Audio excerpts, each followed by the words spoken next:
Good evening, ladies and gentlemen. Welcome to Mile One Center for St. John's Edge Basketball. I'm Steve Power. I'll have to call it again, and I am joined again by the professor, Doug Partridge, best color man in the league, bar none. I took a poll, and the vote was 1-0. I voted. Doug, great to have you on board. It's been 34 days since we've seen the Edge here at Mile One.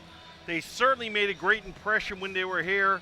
Looking to build on those things. Great crowd here by the looks of it in the stands for a Tuesday night game. Tell us a little bit about some recent acquisitions the Edge have made. Yeah, the Edge have tried to beef up the line a little bit. They went out and got Canadian big man Rands Bremprong. Bremprong's been out of the game for a while. He had a bad car accident. He's trying to make a comeback. He's tall, he's athletic, he's the exact kind of big guy, mobile that you want in this league. And the other big name acquisition was Tyler Hawes.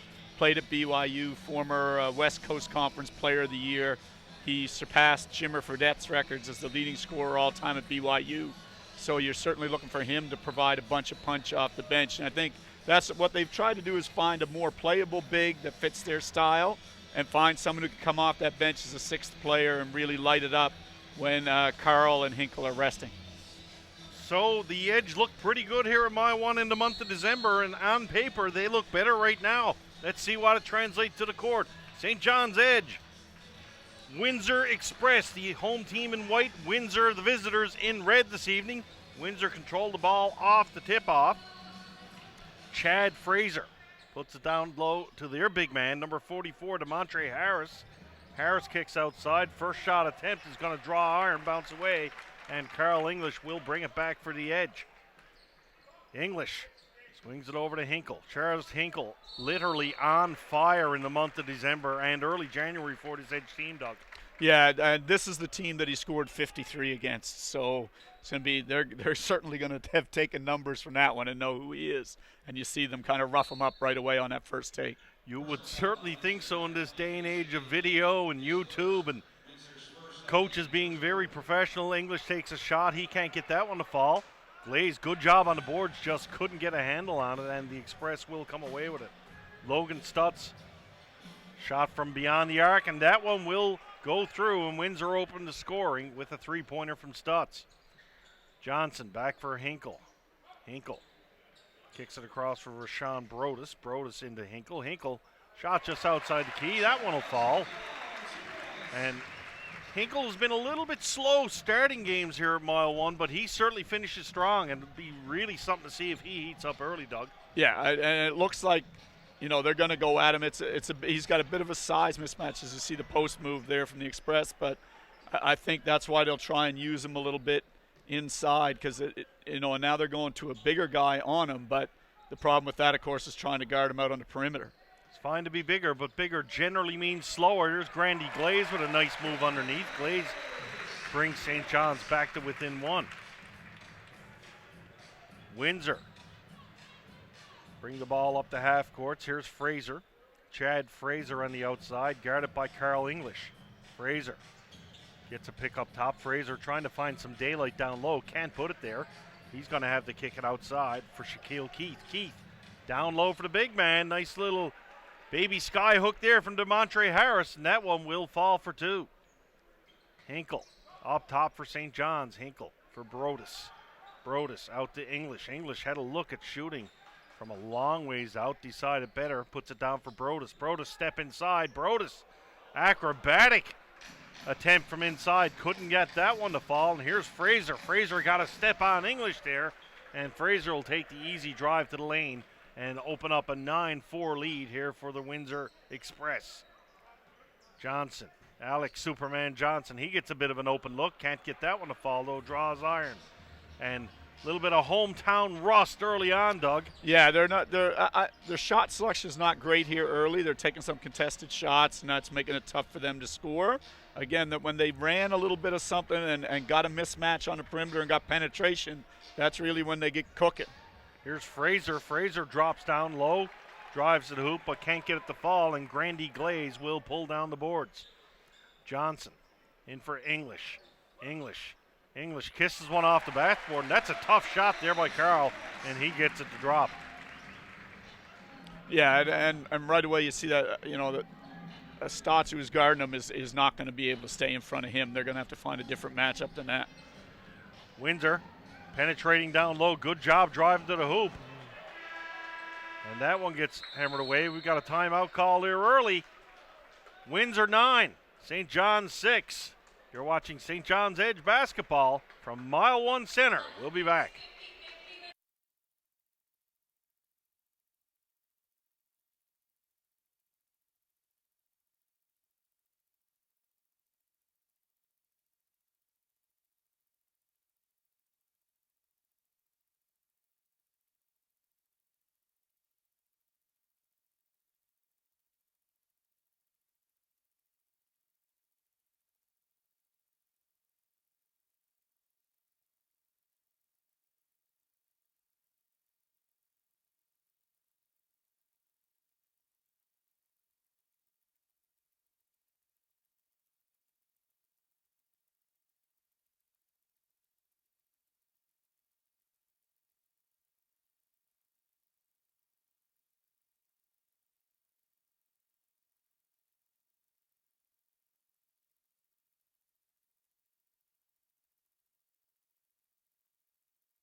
.8:48 remain here in the opening quarter play to Windsor Express with a 9-6 lead over St. John's. Busy time now for the Edge. 4-game homestand here for St. John's. They'll have Windsor in back-to-back here again tomorrow night. And coming in the weekend, Doug, I don't have it in front of me. Not very good. You might be the best color guy, but I'm lagging behind in the play-by-play for sure. The Kitchener-Waterloo Titans coming to town. That's what I said. Edge. Draw back in within 2. 11-9 now Windsor. Score clock updated. Windsor. Fraser. Kicks it over for Maurice Jones. Jones down for Stutz. Stutz takes a 3 ball from the corner, and he will draw it down for 3. Windsor scoring with some relative ease here early on, Doug. Yeah, they're spacing the floor out well, and their big guy is being a target, and that's drawing in the help and opening up the three-point shots and penetration. Hinkle with the open look, couldn't get that one to drop. Windsor back on the attack. There's an errant pass down low. Good defense there by Alex Superman Johnson. They say I confuse Johnson and Brodus a lot. They've got similar haircuts. They're similar stature. So I need to turn around. Like from up here, we're pretty high up here at Mile 1 too. We're not broadcasting. Yeah, we don't have a good view of faces or anything. We're so just going by physiques and numbers mostly. We're dependent. Both of those gentlemen, they look pretty much the same from up top. Yeah. So Rashawn Brodus, and yes, I am sure it is Rashawn Brodus. He carries the ball up. Brodus to the outside for English. English picks off a screen, going to kick it out for Grandy Glaze. Glaze for Johnson. Johnson with a wide open look for 3, and Johnson points to Glaze after that. Nice pass to set him up for that open attempt. Yeah. And offensively, that's a key. If Brodus and Johnson hit shots, this is a very, very tough team to guard. Raylan Ryson checked in the game now for Windsor. We've got a foul call waiting for it. It's going to be a blocking call against Hinkle by the looks of things. And that's going to put the Windsor Express. No, they're not going to go to the line. Ball will be inbounded down below.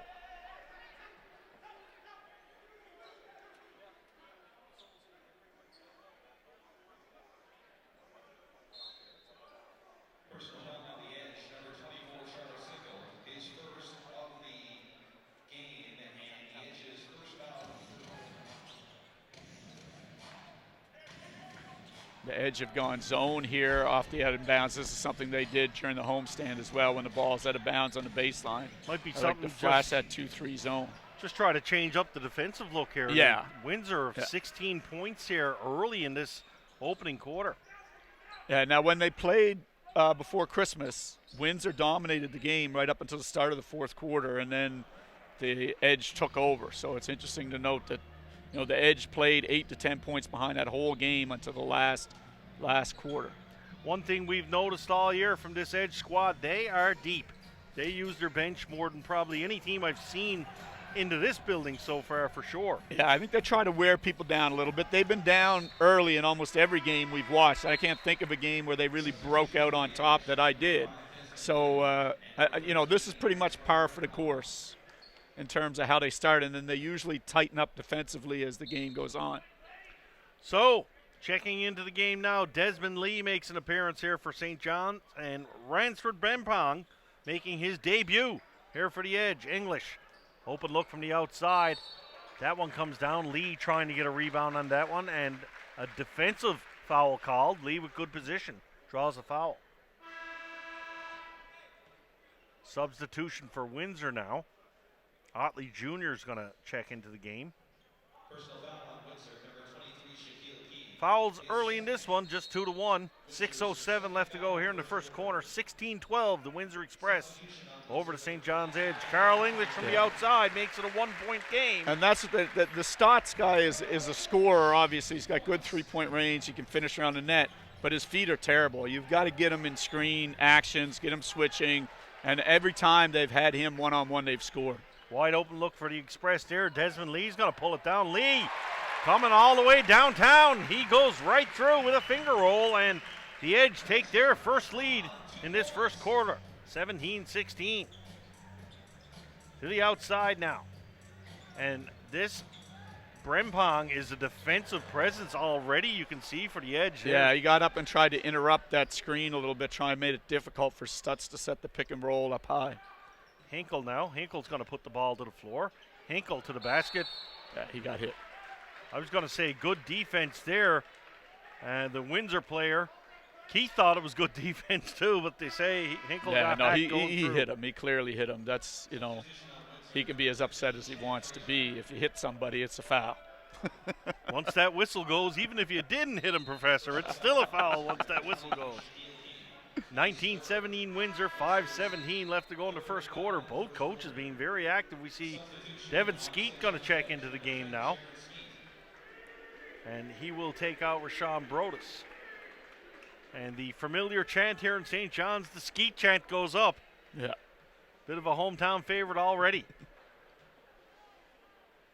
Hinkle now, he's going to go to the line. And Hinkle will get the Water Street roll on that one. That'll drop. Hinkle going to try to tie the game up from the foul line. And I got to talk about the crowd again, Doug. This is a Tuesday night game here. This is a fantastic crowd here on Hand of Mile 1. Yeah. Not really a great day out there driving around either. No, but that might be part of it. There's not a lot else to do today. That's true. Otley Jr., he can't handle that pass for the Express, and Brempong's presence down low, certainly helping the Edge here early on in his debut on the court. Yeah, I think Otley Jr. heard the footsteps there. He thought even if he caught it, he was worried about getting blocked. Jaron Skeet, number 10 for the Edge, kicks it in for Hinkle. Hinkle outside for Brempong, and Brempong's first shot results in a bucket. Yeah. 21-19, Edge lead. And you can see the difference between a Brempong and Jolie, who was released to make room for him in terms of Brempong's mobility and defensive intensity and things like that big traditional bigs like Jolie don't bring to you. What a great play by Hinkle there. He was out of bounds. Managed to do the little belly dance stance, and he got back in bounds to keep it alive. Foul called. And you can see the Windsor coach not too happy with the officials.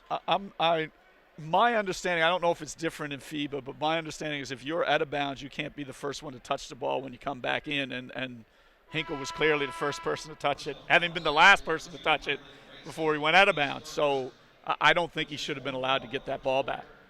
Another new player checking into the game, at least new to us here in St. John's. He made his debut with the Edge on the road. Wally Ellenson checks into the game now. Now this guy's a fantastic athlete. He's an NCAA champion high jumper. Des Lee. Lee on the outside for Jaron Skeet. Skeet's going to wait and try to direct some traffic up top. Skeet, good crossover dribble there. Skeet gets a little separation there. Can't get the bounce though. Brempong comes into his hands, and nice hands there by the big man to put it down. Brempong really quick for a big guy. That's the thing I've noticed about him right away. Yeah, and I think what they're hoping is you had the Jensen White guy who tore his ACL, unfortunately, is out.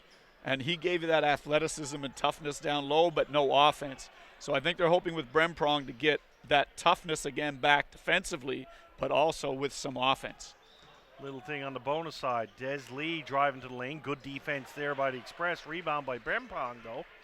He kicks it outside for Hinkle. Hinkle to Bremprong. Bremprong, open look. He's going to take a shot from way outside. Can't get that one to fall. Back come the Express. Maurice Jones.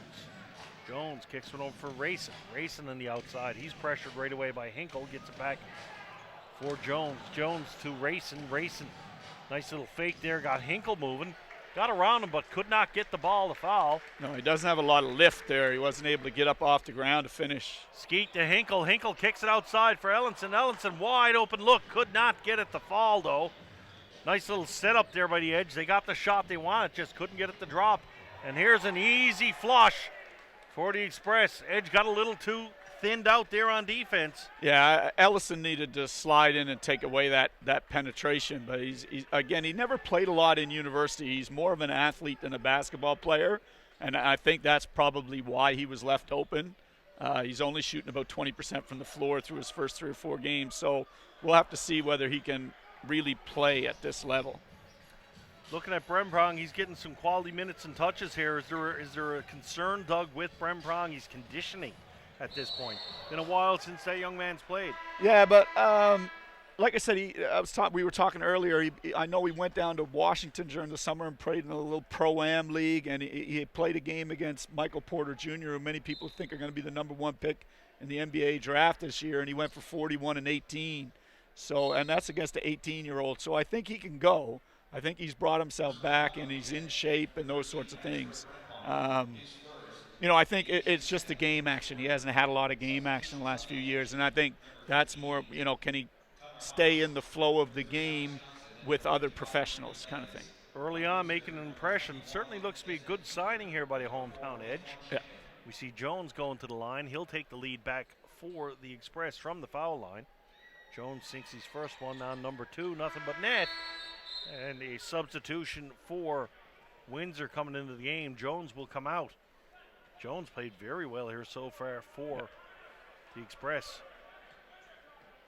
And the Hawes kid is in the game now, number 15 from BYU, so we're going to be interesting to see him play. So Coach Dunlap getting all the newbies into the game here for the hometown fans to have a look. Des Lee from the outside, he finds the bucket. They say that one was a 3. Looked like he might have been touching that line there, but referees certainly can see it better than what I can. He drew the offense. Lee is not an explosive player, but he's solid. He plays decent defense. He's positionally good. He draws the charge there. He can shoot the 3. The good news was he finished a couple plays going to the net this game, which before Christmas he was struggling a little bit off the bounce. Des Lee with a great up and down there. 3 ball comes back, draws the offensive charge. And Edge with the ball again. Glaze now check back in. Windsor trying to keep the ball in bounds. Not a lot of room down there on the sideline, Doug. Is that something that's mandated by the league, or is there a certain minimum amount of room? Is that something you'd know? Because I have no idea, but it doesn't look like a lot of room down there on the side. Typically those signs might be, off of the playing surface, but, you're trying to make enough room to have a court-side section there for your fans. So it is a little bit thin on space. It certainly looks thinner there than on the back where the signage and everything is. But now that being said, it's not a factor really. I mean, this is game 5 here at Mile 1. We haven't seen And much there of also that. is a step down from the floor to the cement. So it might be good to have those signs there to kind of keep players from maybe, running out of bounds and misstepping off of the floor onto the cement. Ankles certainly wouldn't like that. Grandy Glaze for Haas. Haas tries a spin move. He got stripped there. Good defense by Chad Fraser. Fraser brings it down himself. Going to kick it to the outside. Wide open look there for 3. And the Windsor Express firing on all cylinders here late in this first quarter. Open up a 4-point lead into the last minute of play. Yeah, it's not a great start for Haas. He's turned the ball over twice the first 2 times he touched it. One trying to enter it to the post, and the last one getting stripped from behind. And it might be the winter cold, but this is the most subdued I've seen the fans here at Mile 1 too. You can hear the Windsor bench really dictating the intensity in this game. Here's Johnson with a great move to the basket. Alex Superman Johnson goes for the and one, and that gets the fans out of their seat here at mile one. And this will be interesting. So with the new additions, particularly the perimeter players, how much we see Johnson and Brodus play together, because they played together a lot before Christmas. But I think they might be kind of settling into a job share at the point a little bit more now. And when you've got depth, it's important to use your depth. Yes. I mean, it's, you know, a lot of, in any sport, you see one of the tragic coaching flaws, not using the guys you have with the skill set that they possess. Yeah, because at any level, you're trying to wear down your opponent. You know, mentally, physically, you're just trying to wear them out. And one way you can do that is just to run bodies at them and make them have to play against different players and different styles all game long. Foul called up top against the edge.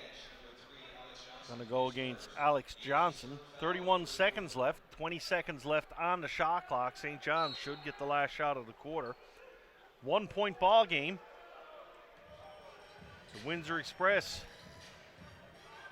with the ball. Antoine Chandler, he's up top. He's going to move it over, gets it back. Here's Chandler. Chandler kicks it over to the outside for Anthony Otley Jr. There's a long shot from the outside. Go ahead, Doug. Oh, the Edge have gone back to the zone again. So now they seem to be playing it in-game as well. Carl English going for a long shot there. Not quite sure what the whistle for. Maybe traveling. I think they said he stepped out of bounds as he caught the ball. 4.7 seconds left in the first quarter. Windsor up by one, going to play this last shot. Drives the ball. He's going to shoot it from way outside. Gets the bounce off the rim. Can't get it to fall, though, as Antoine Chandler after 1 quarter play. The Windsor Express 30, the St. John's Edge 29. We'll be back for the call of the second quarter.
First quarter in the books. Windsor lead by 1 point, 30-29. Professor Doug Partridge. I like this professor thing. I just made it up, but that's what it's going to be.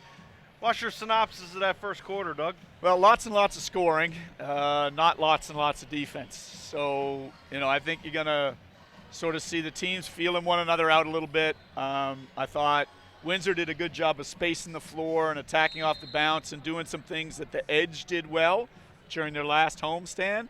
The Edge, I thought, were a little bit more choppy, a little less together, and it may be that we're seeing 2 or 3 new faces in the lineup, so it could be just that. All right, folks, second quarter underway. Take an opportunity to let you know we're live and interactive here in Edge Basketball. You can reach out to me at Twitter. My Twitter handle is @StevePowerNL. Aaron Sanders, play-by-play man up there in Ontario, does a great job up there. Aaron checking in with us. Thanks for doing so, Aaron. And a shout out to the man DP. That would be the professor, Doug Partridge. As we do indeed have the Edge and the Windsor Express doing battle. And right now it is an offensive juggernaut of a battle. Who scores last? The way it's going now. There's a strong move down low. And that's a tough basket to fall there for the Express. They get it. Foul called. They'll go to the line for the M1. Yeah, Hubert was able to get a step there on Glaze, and just Glaze caught him with the knee as he tried to go up. To the foul line. Trying to complete the three-point play. And one thing this Windsor team has done more so than the other teams, and I know we had a London Lightning team here with virtually nobody on the bench, but Windsor are using their bench. Everybody's getting in here. Yeah, and they're sort of a prototypical minor pro team. They've churned through about 20 bodies so far this year. A lot of bringing people in, sending them out, bringing someone else in new. So they're trying to find a lineup still that they think that can compete consistently in the league. So, and that's part of that is the coach figuring out what he actually has. And that's what it takes, isn't it? You've got to churn them through. You've got to put everybody in different situations. Yeah, until you find a lineup that's a good two-way lineup. Guys who can, they've got some guys who can score, can't guard. They got some guys who can guard and can't score. You got to try and find those two-way guys that can play at both ends of the floor. One thing I can say tonight from a broadcaster's perspective is the Edge are doing a better job on the boards. I thought if there was one Achilles for this team, it was the boards back in December. Right now tonight, doing a lot better on the rebounding. I don't know if there's been many, you know what I mean? With 32 points, 10 minutes into the game or whatever, I don't know if there's been a lot of offensive rebounds to give up. No. Most are just dropping through the hoop for sure. Here's Brodus. Brodus going to kick one down low to Alex Johnson. Johnson crossover down for Hinkle. Hinkle back to Johnson. Johnson. He pretty much almost broke that defender's ankles with that move, but could not get it to fly. Jones comes back. Jones pulls up at the foul line. Jones moves to the outside. Back out for Jones now. Shot clock down to 12 here for Windsor. Jones has probably held on to the ball for 12 seconds himself. Jones takes a shot from Whitburn there. That one draws iron, not going to come close. Hinkle takes a feed from English. Finds Grandy Glaze coming down the key, and Glaze drops it down. And that's a good ball movement there by St. John's. A nice transition, and when your bigs run the floor, you can really make things happen in that transition phase of the game. Otley Jr. out for Jones. This Jones, he's diminutive in character, but this guy is lightning quick, this Maurice Jones here. 9 points for Windsor. Brodus for Glaze. Glaze looking to get it back into the guard's hands. Brodus trying to spin away from the move. Brodus to the outside for Johnson. Johnson got the look, couldn't get the foul though. Hinkle with an offensive rebound. Here's Hinkle.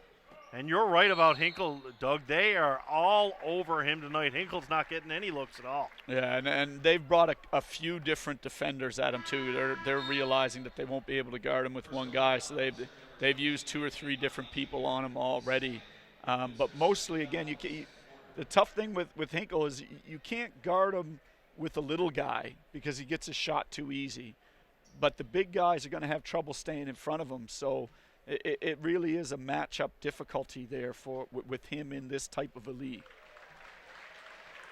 Hinkle at the line. He'll drop the first one. Trying to convert his second here on the line. 32-34 here. 34 for Windsor.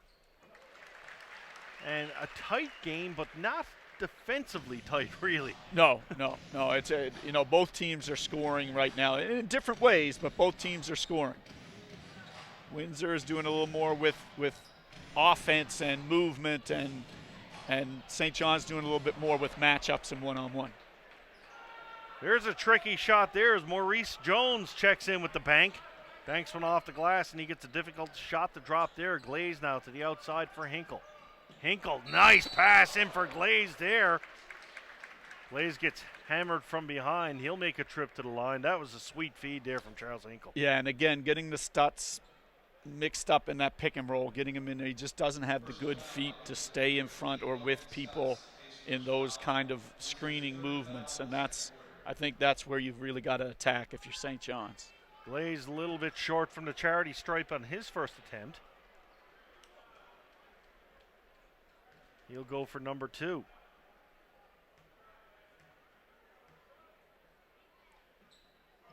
Glaze not even in the realm of dropping that foul shot, unfortunately. And Carl English goes over the top of his man down low, Desmond Hubert. Yeah, he got a little too over anxious there. Jumped right on top of the player and got the foul. That was Shaquille O'Neal-ish from the foul line there out of Grandy Glaze. He's only shooting 43%, and that is the Achilles heel of his game kind of thing, is the free throw shooting. 8:50 left here in the second quarter. 36-33, Windsor. Maurice Jones kicks it up for Otley Jr. Otley Jr. is going to come back for Jones. Jones from the outside. From my perspective, he's the guy killing the edge right now, although that shot draws short. Jones is really controlling the pace on offense. Yeah. English. But he's very good in that mid-range, but if you can get him out further, I think he's not quite the same shooter from three. Stutz can't get past Brempong there. He's going to have to kick it back out for Jones.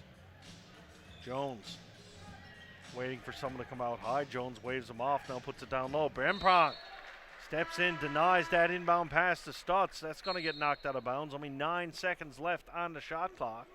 Haas will check into the game, and Carl English will take a little breather. 8:07 left to go. Nobody in any kind of foul trouble, any shape or form. Brempong again. Yeah, he's doing a great job of getting on the side of the post and just is totally anticipating the pass, using his good feet to jump in there and get hands on. He just can't quite get possession. Jaron Skeet going to step into the game now. Johnson, I'm guessing it's Johnson, could be Protus. Oh my goodness, folks. It is Alex Johnson. Every dog has his day. I get it right sometimes. Here's Jones. Jones, shot clock down to 3. Jones steps out. Draws iron on that long attempt. Haas couldn't hold on to the rebound, though. And a fresh clock for the Express. Chad Fraser comes down, challenges the big man inside, gets it to fall off the glass. And you can just tell Doug Windsor with a little bit more life, a little bit more energy here. St. John's, though, hanging around, 5-point game. Yeah, I think Windsor is a very well-coached team. Mike Jones, I believe it is the head coach. He obviously has put a good system in place for his players, and I like what they're doing offensively. They'll run if it's there. They're very patient otherwise, and they're able to generate very good shots out of their movement. Brodus bringing the ball up the floor for St. John's into the hands of Hinkle. Hinkle's got to kick it back to Brodus. Brodus going to take a long shot. And that one was from way outside. That one draws iron and falls short. Here's Fraser. Fraser, quick off the dribble. Fraser caught in the key, going to kick it outside for Otley Jr. That shot's nowhere near coming out. That one's going to hit off the hands of, looked like it was off Hinkle, but it's going to go to St. John's. St. John's might catch a little break on that one. Yeah, that was one of the very few bad shots that Windsor's taken this game. Otley Jr. really wasn't set. He just kind of pushed it at the net. Hinkle kicks it outside to Brodus. Brodus in for Hinkle again. Hinkle trying to shake off 2 defenders. Hinkle does a good job getting to the hoop. Takes the foul. He'll go to the line to shoot 2. Yeah, he posted up the guard, Jones, and they brought DeMontre Harris to double team, but it was a poor double team. Jones, the smaller guard on the baseline, didn't do a good job of holding Hinkle in. Hinkle just basically swung over top of him, and now he's in the clear, and Harris has to foul him. Alex Johnson checking back in the game now. He'll take the place of Brodus.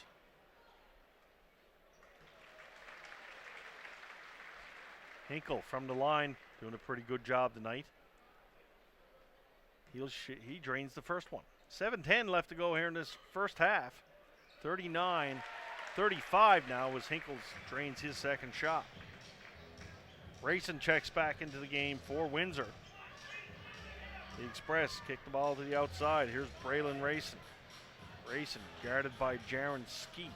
Skeet finds the big pick from DeMontre Harris up top. Ball kicked aside outside. Long shot there by Windsor, and that one falls. Fraser's playing well. He's knocked down a couple of threes. He's gotten to the rim a few times. He's playing a good game. Fraser hits one from almost 4-point land. Hinkle comes back and tries to do the same, but can't get it to drop. Maurice Jones for Stutz. Stutz coming through to the line. He's going to draw the foul. That one will go against Hinkle. Yeah, and early on, about 18 minutes into the game, the thing that I see is, there's just a double-edged sword to everything you do. So St. John's feels like they can get better by bringing in better players, but then you upset the chemistry of the players that you have, and this looks like a team that's struggling to find chemistry. They're not taking good shots. The ball is not moving like it moved before Christmas. They just don't seem like the same team. And part of that is they're not the same team. Fans getting into it a little bit here now, getting on the visitors on that second foul attempt, and the fans will take credit for that miss. Ball comes in for Skeet. Skeet moves to the outside, and that one's punted out of bounds by DeMontre Harris, so it'll still be edge ball there. In an example like that, Doug, when the ball gets kicked out of bounds, the shot clock doesn't reset, does it? Only if it's below 14. So if it's between 24 and 14, it stays the same. If it's below 14, they bring it back to 14 seconds. Right. Outside, there's an open look by Ellison there. He gets that one to drop. First day with the new tongue. He gets that one to drop. And that brings St. John's back within 5. Jones, the outside now. Here's Rayson. Rayson momentarily had a little spot down low. Going to be foul call here. That one's going to go against Ellison. Yeah, Rayson is not tall. He's only about 5'9", but he's a big-bodied guy. He's got some girth there. So when he goes that net, he's trying to put that big body on you all the time and see if he can get some contact, get a whistle. I wouldn't quite say he's a member of the Steve Power training program, but he's a large man for his size for sure, but he's agile. Yeah. Jones. Yeah, that's an illegal screen. Stutz never got there. Stutz didn't get there in time. Edge will get the ball back, down by 5. 5:50 left to go here in quarter number 2. Bremprong going to inbounds it to Johnson. Johnson, Bremprong, Ellison, Haas, and Skeet on the floor here for the Edge. So 3 recent additions on the court right now. Here's Skeet. Skeet's going to take a shot from a long ways out. And this is something we're not used to seeing here at Mile 1. Most of these shots have been falling for the Edge so far. Tonight, they're not coming off the same movement, though. Even then, like if you really could get down there and see, as Johnson misses an open look, they're not running their plays smoothly. So the guys aren't getting the same quality of look. There's a hand in their face. There's someone close. They're not getting open the way they were getting open earlier. Bremprong once again defensively comes out and challenges. He's going to try to take a loop. Bremprong falling out of bounds, kicks it out wide open though to Ellison. Couldn't get it to drop. And away come Windsor. Fraser trying to stop and slow things down now. Both teams going without a score in the last few possessions. Fraser down low, wide open look. Good defense there by Bremprong again. Tell you what, defensively, this guy comes as advertised. Yeah, I like him. He's a good player. He's adding something to the mix. He's going to have to get used to playing here, playing with the other players, but he can play. Johnson with a sweet feed off the glass there. Johnson looking to the official. He thought he had a foul call there, but he'll have to settle for the 2. And right away, Fraser comes back and answers. Sorry, that's Maurice Jones coming back right away for Windsor. And Windsor just not letting St. John's go on any run. No, and it's an interesting team. Like I said, they run their stuff very well. They use a lot of movement and screening in their quarter court offense. But Jones gives them that little pep where just when you think you got maybe the offense figured out, he glides down fast like he did on the last play, hits that pull-up. Like I said, you've got to get Jones stopped early. You got to get him outside of 3. He fades a little bit, and as a little guy, he just leaves that 3 a little bit short. But if you're going to let him get in that mid-range, that 15, 17 foot, he's deadly in there.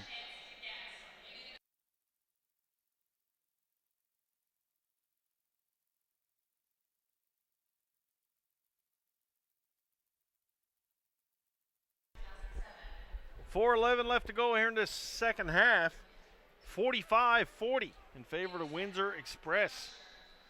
Big crowd here on hand, just looking for something to get into here for St. John's. St. John's in the game, but certainly not able so far to put a little run together. And you got to think with this hometown crowd, they're just itching. They're itching to get involved. Like I said, it's just the Edge have been disjointed, and with disjointedness, your fans die down. They can't get a feel for the game or a chance to know when they should be cheering, so they just go quiet. So you're absolutely right. The Edge need to try and get a little flow going right now, get a little bit back to playing like they played in the first homestand. And I think if they start scoring with a little regularity, or conversely defending with a little regularity, you'll see the crowd wake up. It's funny. I think their defense has been a little better tonight. It's just right now Windsor's shooting the ball so well. Johnson inbounds it out for Des Lee. Des Lee's had a pretty good input on this game. When he checked in, he's an opportunity to come back in. Johnson waiting for a screen to be set up top. Kicks it down low. That's a good pass in for Glaze. Yeah, that's beautiful. And Glaze makes no mistake, lays it off the glass for two. Grayson outside. Stutz. Yeah. He went for a little bit of a walkie-talkie there, and he's going to be called for the travel. Yeah, and the standstill three is his bread and butter, and I thought Glaze did a good job of chasing him off the line. Not sure why the play is so slow here right now. I don't know what the big discussion is. It was traveling. They got the ball. It's one of those things where you think St. John's want to be pushing now. They score, get a travel, again, score again. If you're the other coach and you don't want the fans to wake up, you talk to the official, you make the game slow down a little bit. That was a pretty veteran move there. Yeah. English is fouled on his way to the line. He's going to go back to the side, and they'll throw it in from outside. Sixth foul of the half, or the quarter, from Windsor. So one away, I believe, from being in the bonus are the Edge. Johnson up top. Johnson kicks one in for Glaze again. Glaze this time could not get it to fall.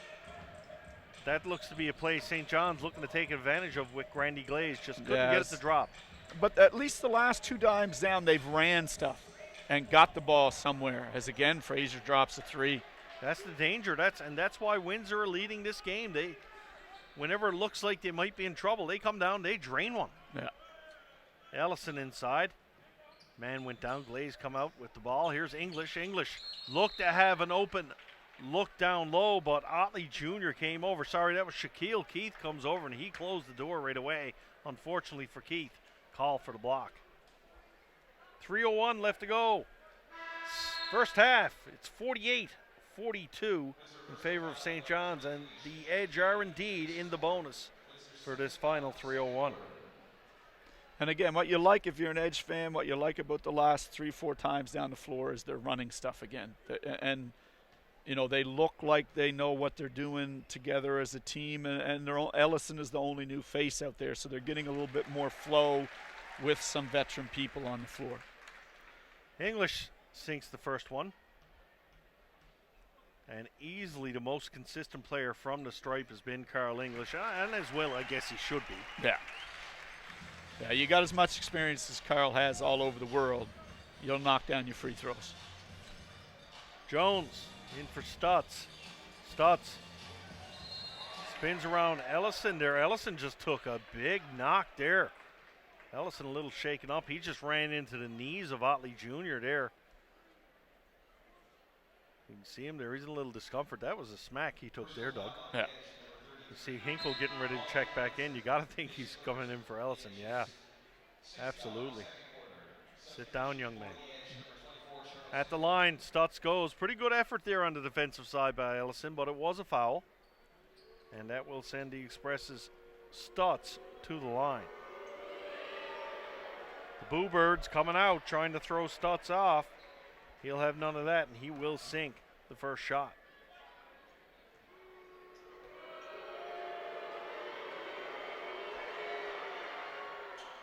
Stutz, 2 for 2. Don't know if that's the way the Edge want to get the fans into it, sending the Express to the line or not, but the fans were into that one. Des Lee drives to the lane. Lee, good drive down low. He thread the needle, and he manages to kiss it off the glass for two. Stutz on the outside. Stutz picks it up off the dribble, almost in a little trouble there. Caught it out for Rayson. Rayson showing some quickness there. Rayson went hard to the floor looking for a foul. Johnson picks it up now. Johnson to Hinkle. Hinkle, open look to the basket. Got caught with the ball in the wrong hand. It sort of Yeah, As he was shuffling along, it missed. Yeah, he played with a little bit too much there. He's just sort of went in and gone up strong. Fraser going to the hoop. He's going to draw the foul, and that's going to put Windsor in the bonus, I believe. 2:06 left to go here in this first half. Windsor Express 50, St. John's Edge 46.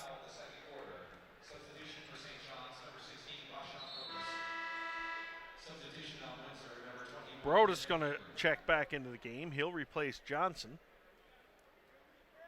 And Fraser is going to go to the line. And on cue, the St. John's fans step in. And that one bothers Fraser as much as a Big Mac bothers me. And folks, if you knew me, you know a Big Mac doesn't bother me at all. Fraser, 2 for 2 from the line. Blaisdell inbound to the Brodus, and here come the Edge. Rashawn Brodus up the floor. Brodus, English is just getting hammered down low. Although a little bit of a coy smile on his face there. It was an acting job. He kind of threw himself into Fraser, wrapped Fraser up and made it look like Fraser wrapped him, just trying to get a foul. Basically, if you're the Edge, you want to get Fraser out of this game any way humanly possible. So if you get a few fouls on him, whatever. And that would fall into the wily veteran department move there by Carl English for sure. Yeah. English stays perfect at the line, and the Edge are within 4.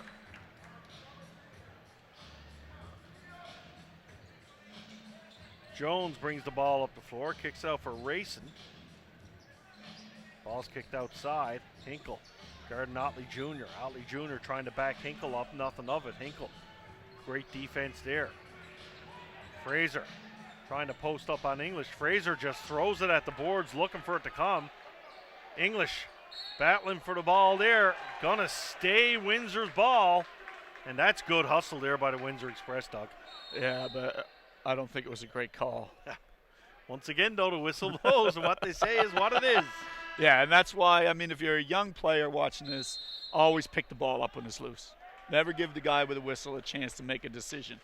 Always grab that ball when it's loose. Fresh shot clock timeout called. 52-48. Both teams in the bonus now with 1:30 left to go in this first half.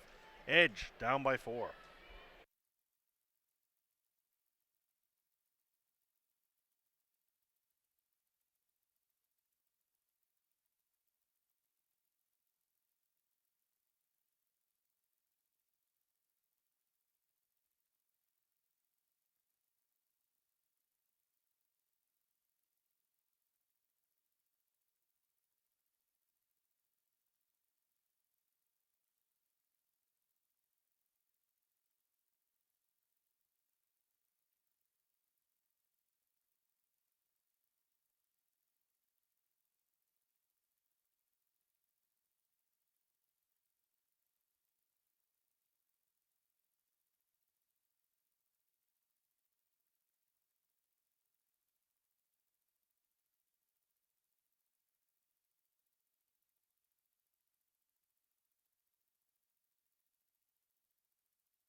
.130 left to go in this opening half. Windsor Express up by 4 over the hometown Edge.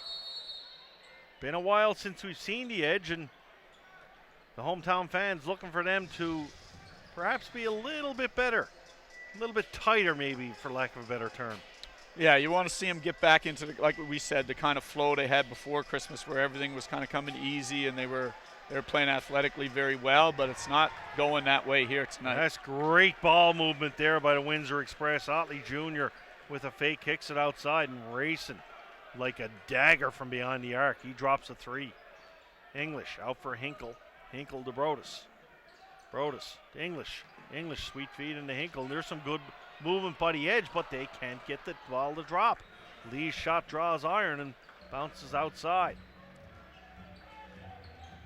Windsor Express back down to the floor. Jones, I don't think Maurice Jones has come off the floor, Doug. Maurice Jones has played had one a lot. little brief rest there in the early in the second quarter.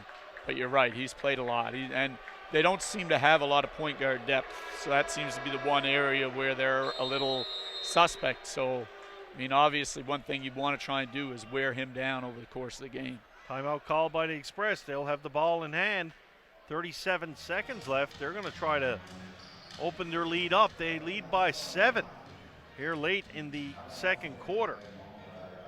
And still got 37 seconds left, but let's try to tee up the second half a little bit here. What did the Edge have to do to maybe, I don't know, maybe get a little bit more consistent? Well, what the team that we saw before Christmas defended. Brodus got into people. Hinkle got into people. They were defensively, they were fairly solid in terms of their matchups and who they were on and keeping the ball out of the paint and doing those sorts of things. This Edge team it doesn't have the same energy. Brodus is not defending that way. Hinkle's not really being matched up with the better player very often, whether they're trying to save him for offense, whatever. They just don't look the same. So they've got to get their defense back together. 'Cause, they're on pace to give up 60 points here in a half. That's too much. You got to try and get it down in that late 90s, early 100s in this kind of a league. You don't want to be much more than that. You're going to give up 110, 120. You're making the job tougher for yourself. I think the Edge are missing Jarian Henry. I think they miss the energy and the excitement he brings in, his defensive presence, and even the bit of offense he gives. It's exciting. It gets people going. I think he's a little bit of a hole they're missing in the lineup tonight. Emotionally, absolutely, yeah. And a lot of times emotion carries you. It's probably good for 10 points a game at least. Here the fans, they want a travel call. Instead, it's going to be a trip to the line for Maurice Jones. Yeah, Brodus has his hands in the back. They're both hands. He might have got away with one, but he wasn't going to get away with both. So Jones will hit the foul line. Jones is 13 points for the Windsor Express. Only trailing Fraser. He's going to try to draw even with him if he sinks this second one. Fraser and Jones with 15 points leading the way. St. John's scoring by committee, as they often do. Carl English, the leader so far here in this first half with 10 points. Johnson and Hinkle with 8. There's a shot from the outside by English. Can't get that one to fall. In for Bremprong. Nice little rebound there. Brodus with a sweet feed, and they're the easy basket St. John's are looking for sure. Jones he's guarded by Des Lee. Lee right up on top on Jones. Not looking to let the diminutive point guard set it up easily. Under 10 seconds left now. Jones try to work it for the last shot. Jones going down to penetrate. Good defense there by Lee, and there's a nice play by Hinkle. Hinkle with a stuff at the end, and that might be something to get the Edge going into the second half.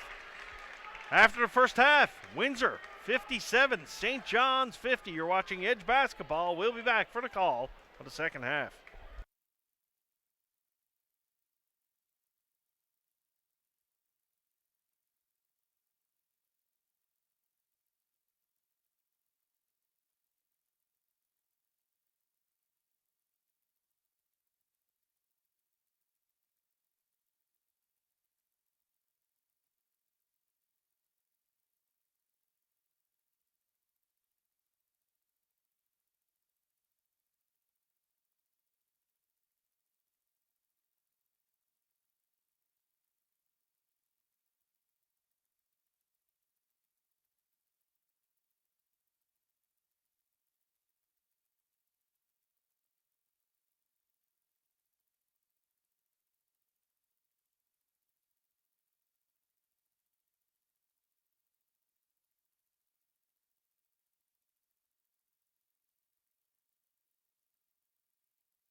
We're back for the second half.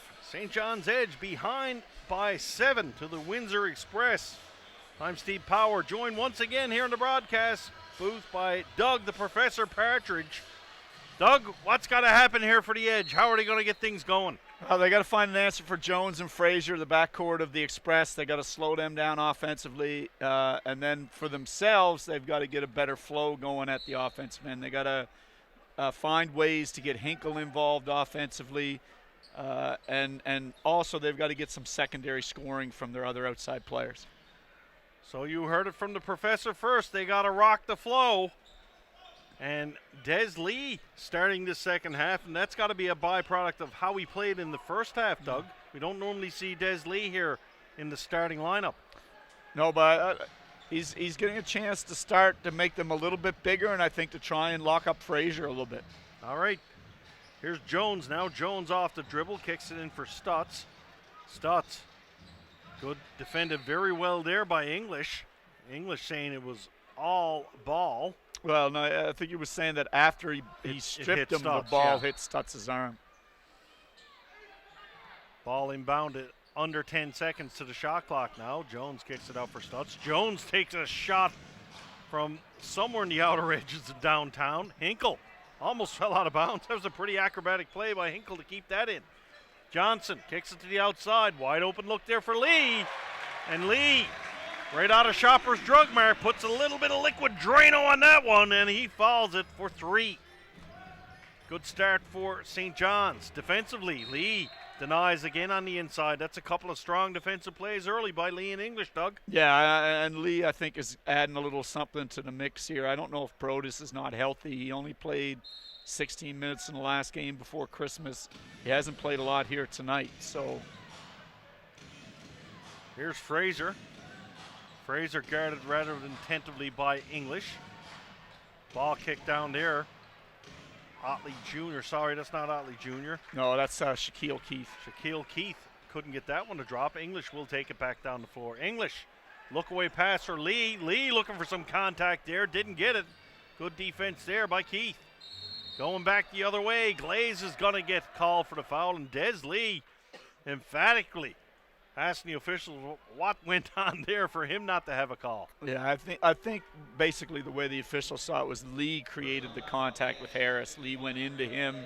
The contact had nothing to do with Harris, so they didn't award the foul to Lee. At the line, Keith manages to will that one through the bucket.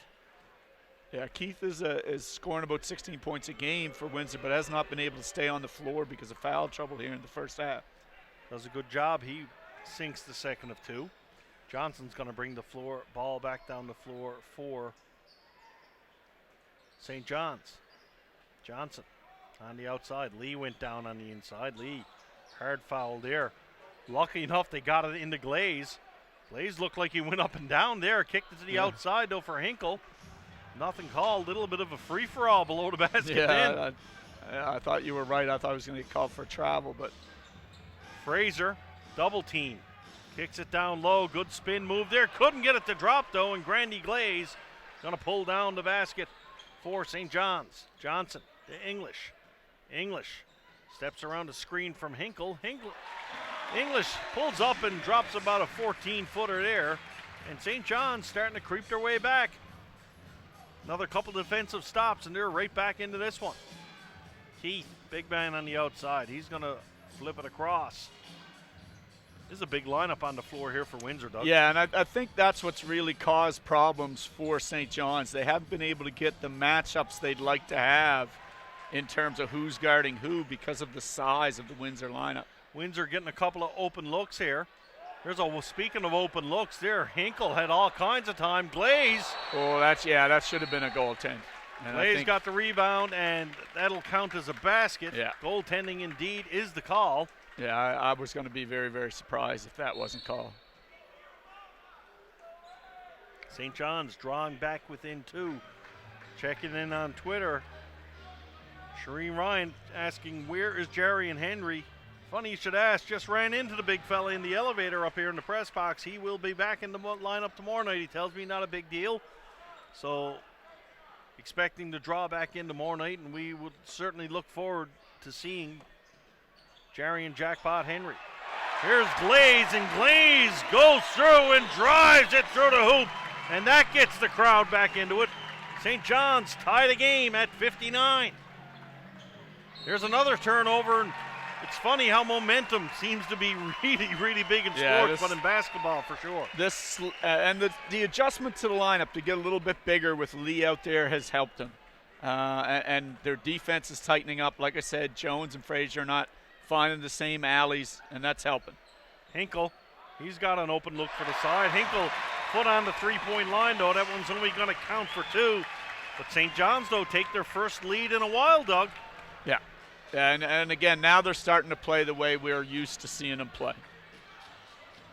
St. John's quickly being known as a second-half team here, and there's a nice little easy basket for Windsor to answer back.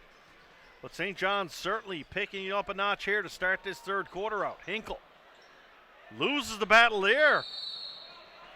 And that's a tough play there by Maurice Jones. He just took the ball from Hinkle and say, big fella, that's mine. Yeah, he saw a chance, and that's what little guys can do. They can get into those dribblers. They can get their nose in there and dig the ball out sometimes when a taller player is trying to penetrate.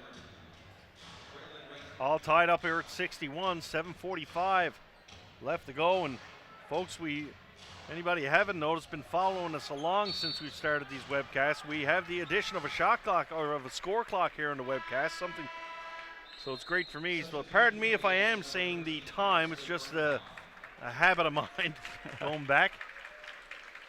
I guess I better not be wrong. If I probably could have fooled you before, but now I can't tell no lies. 7:31 left to go here in the third quarter. Team's not at 61. Here's Alex Johnson. Johnson out for English. English momentarily loses the dribble, picks the ball back up. English guarded up top. English going to kick it out for Bemprong. Bemprong, he easily just nonchalantly steps back and drains a 2-point basket. Yeah, and again, he's played well here tonight, so he looks like a legit addition to this squad. Jones, tough shot there. Couldn't get that one to fall. In for Des Lee under the basket. Lee couldn't catch that in a good position. Wisely puts it to English. English with another cagey move there. He was in trouble, so he just put it off Stutz and knocked it out of bounds. Not a whole lot of guys on the floor got that presence of mind to do that. No. Here's Johnson now in the inbounds. Johnson for Bemprong underneath the basket. Good defense there by Fraser. Here's Keith now. Keith coming through.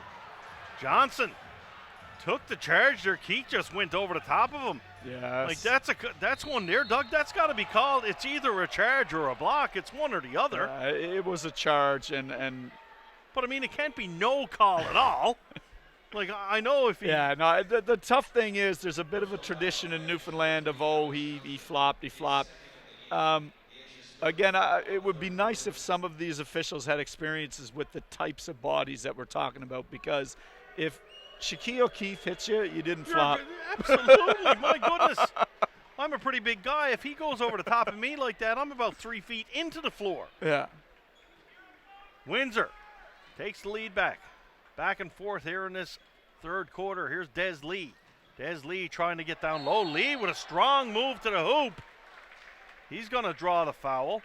Des Lee, one of the better edge players in this one here tonight for sure. Yeah, and like I said, before Christmas he really struggled with his off-the-dribble game. He wasn't able to generate much or get to the rim, but we've seen a big improvement in him here tonight in terms of what he's bringing off the bounce.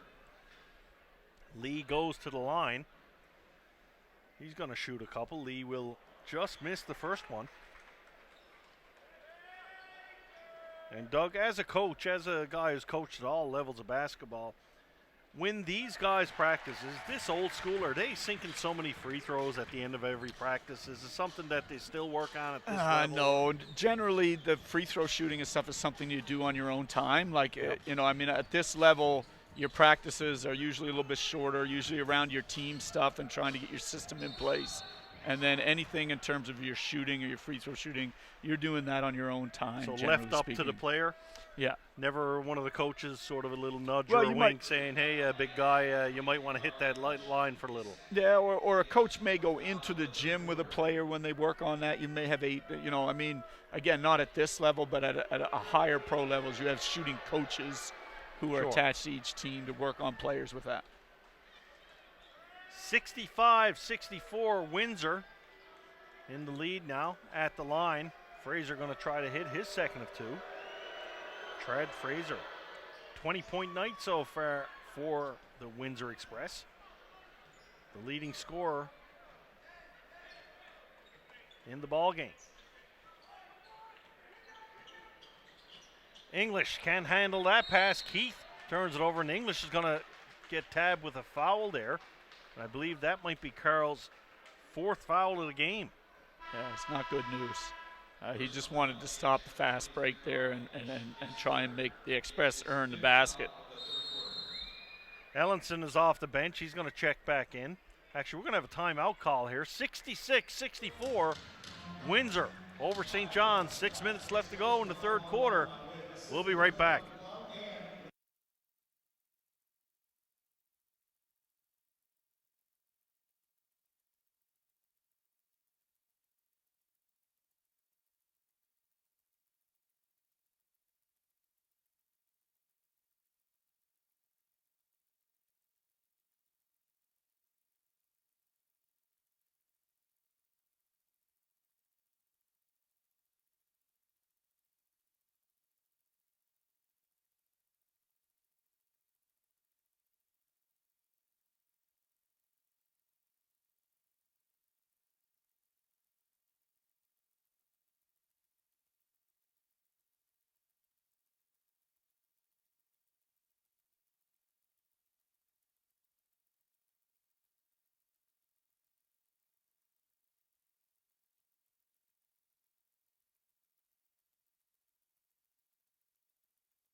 Ball back in play. Windsor will take it up the floor.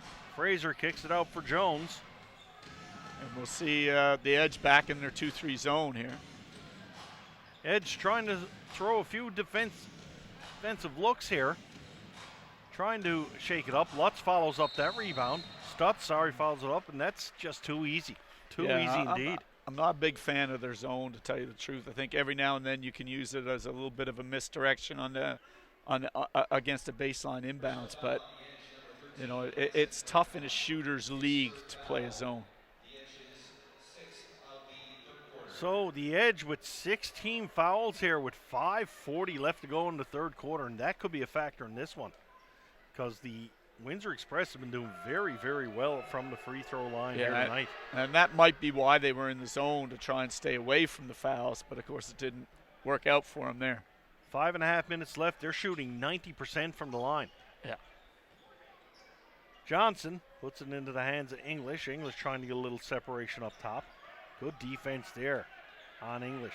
English has that ball knocked out of his hands. That will stay in St. John's possession.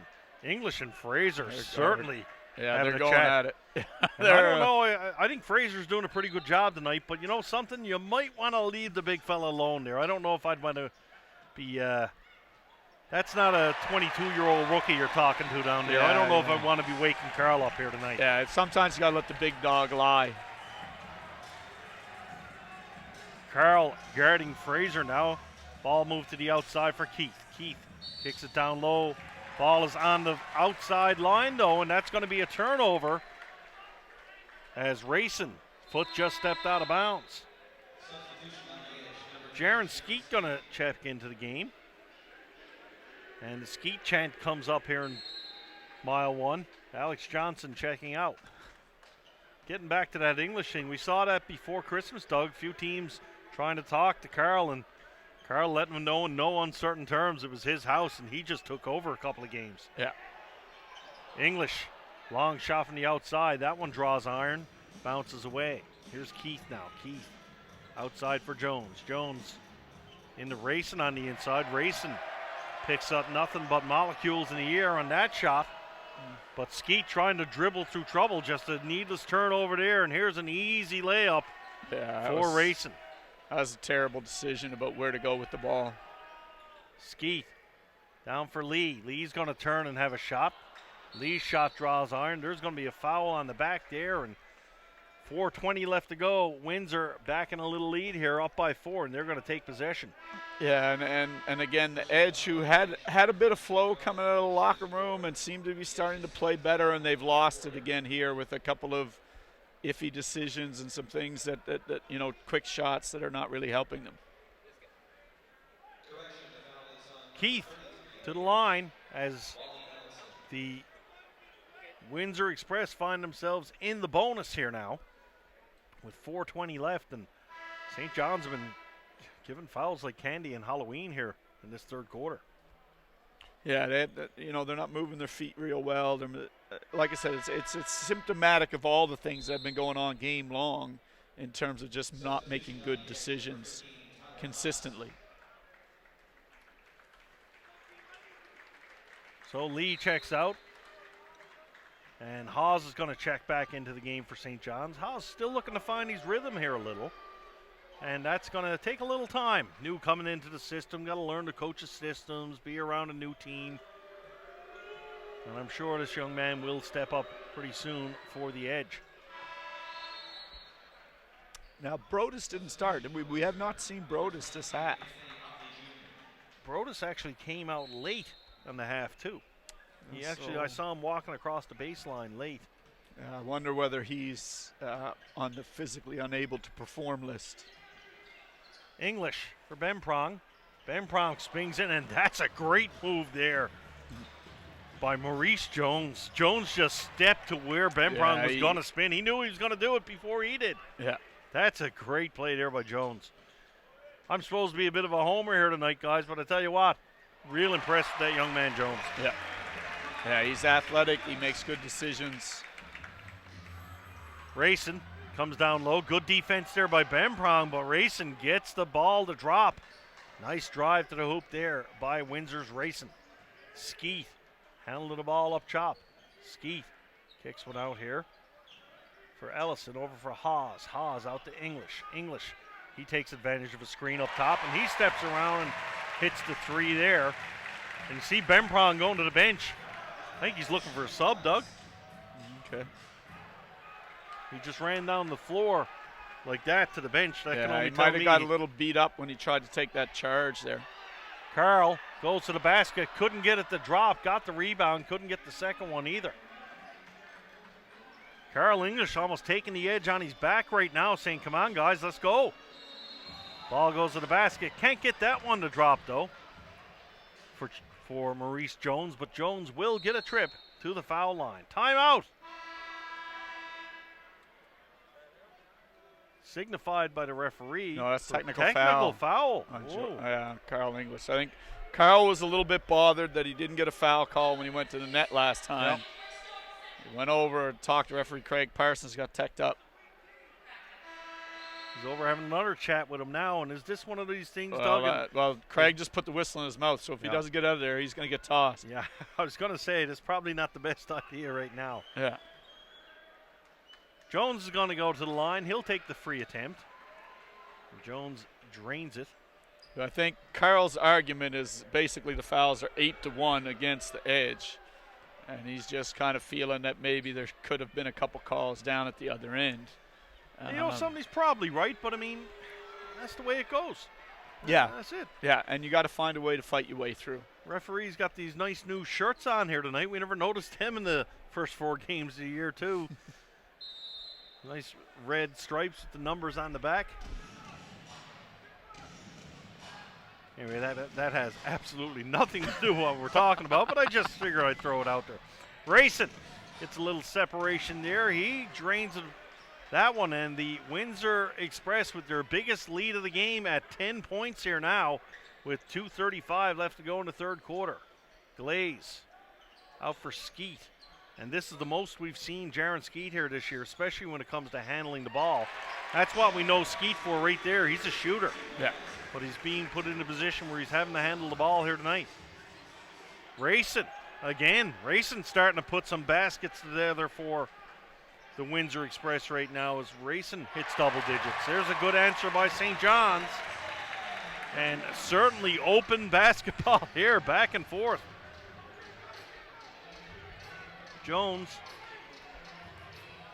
up on the outside. Ben Prong thought better to get away from the little guy there. Probably a little too much speed for him to handle. There's an easy basket there for Racing going through. Ben Prong kicks it up for Skeet. Skeet, Glaze going down through the middle. Now to get it to Glaze. Glaze turns it over though, and it's Jones once again on the steal.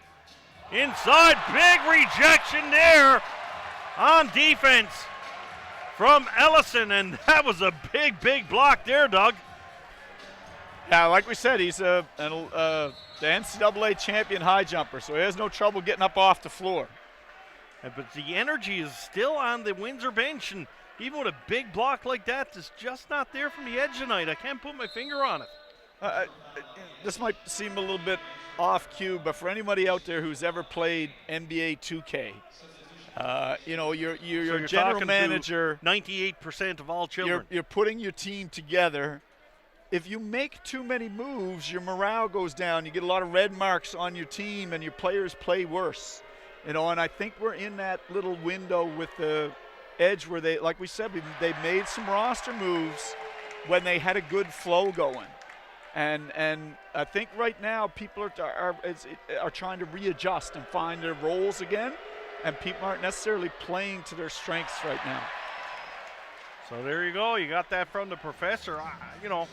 Talk about roster moves. I think I won't go that far. I think it's a byproduct. They just haven't played enough with the new players yet. It's not like they have not played since the 17th of December. True. So, true. That's a long layoff. And I know the other teams have played. Yes. The Edge's schedule. So I'm going to chalk it up to more of that. And I got to think by the time Saturday rolls around here, I think we're going to see that old Edge team back. And folks, this one's not over yet. Yeah, we got a 9-point game here with 50 seconds left. Edge with the ball. Grandy Glaze going to put it back for Skeet. Certainly not over yet. Not with the likes of Charles Hinkle and Carl English out there. Hinkle with the shot. He misses. Grabs a rebound. Misses again. Grabs another rebound. Goes up and draws the foul. Hinkle tenacious on the backboards. And Hinkle hoops will go to the line. Yeah, and like we said, too, earlier, this is exactly where their first game between these two teams was. At the end of three quarters, the Express were up by 10, had controlled the game pretty much throughout, had a big third quarter, very similar to what's happening here. So it's certainly not uncharacteristic of the first time they played. So we've got to really see what happens in the fourth. So Hinkle will go to the line for two. Chance to bring the Edge within 7. Hinkle's first one drop. Hinkle and English easily the best foul shooters here for St. John's. Hinkle been relatively quiet tonight. Not sure if that was him or more the defense of the Express. They certainly didn't want to get torched again. Yeah, and I think they put a little more attention on him, especially early. We saw him double teamed a couple times. They've used bigger, more physical defenders on him. They've tried to kind of take him out of the game a bit. Jones for Racing. This backcourt of Windsor, they've been doing the damage to the Edge tonight. We talk about how big Windsor are, but it's Jones, Racing, and they're kicking it into Fraser in there. I think they've been the terrible threesome for the Windsor Express. Otley Jr. shot from the outside. That one's going to fall short. 10 seconds left. Big opportunity for the Edge. Love to get a score here. Hinkle down for Glaze. Glaze in the outside. Puts a hook through. Knocks it down. And that's going to cut the lead in half.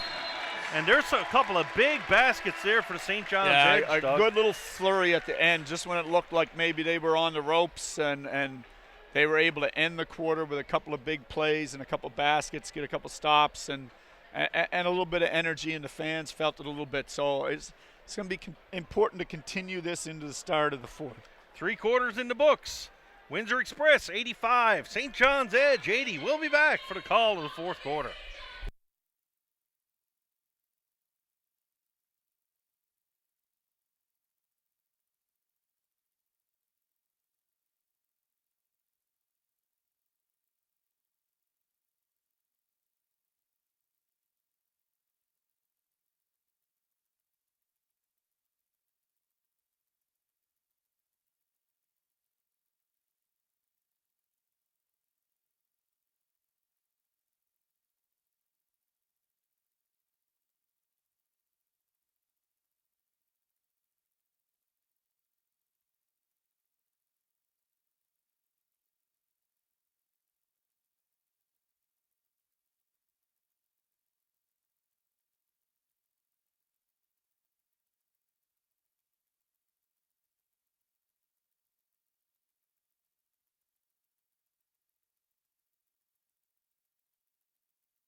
All right, so fourth quarter just about to get underway here. Edge find themselves down by 5. They're going to send Johnson, Bemprong, Hinkle, Glaze, and Desmond Lee to the floor to start this fourth.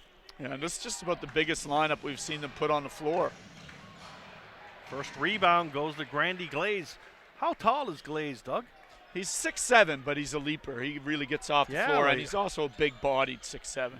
I find he's easily the best rebounder they've got. Yeah.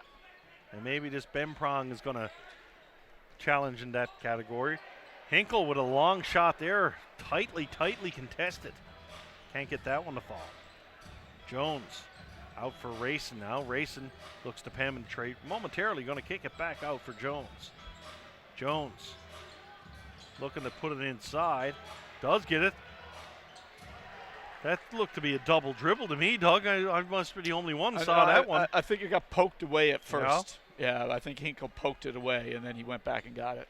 Glaze over for Hinkle now. Hinkle down low for Bemprong. Seen the big man operate inside. Bemprong can't get that one to fall. Not too happy with the official there. Play goes on. Jones trying to get a step on Johnson. Johnson, good defense there, keeping him to the outside.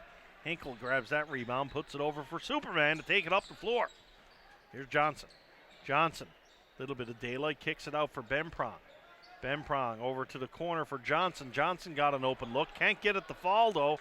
And that is the story in this one tonight. St. John's, when they get the looks, Doug, they're not getting it to drop. And that's what we talked about earlier with the secondary scoring, where you need your other players to make some shots.